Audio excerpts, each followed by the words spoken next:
Mecburdum mu koyup gitmene? Mecburdum mu beni terk etmene?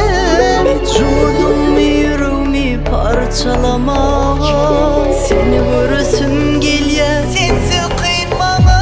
Seni hiç kaçan görüp bilmerin mi? Seni hiç kaçan tutup bilmerin mi? Elini hiç kaçan men ki bolmasam da unutmarın hiç kaçan.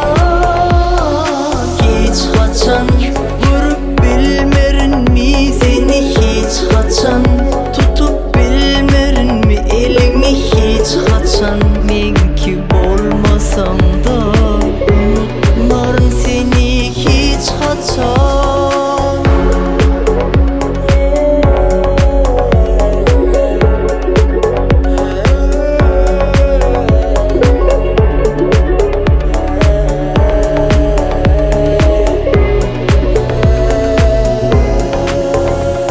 Yalanım ya, oyunum ya, benimki boş arzumdu ya. Yokluğuma kıyın gelye, ağır gelye, eceliye. Orada üstüme gelye, madine seni atlat ya.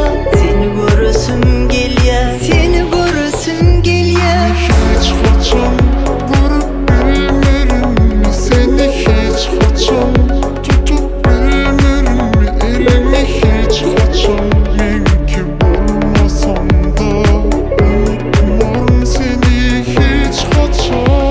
Hiç kaçan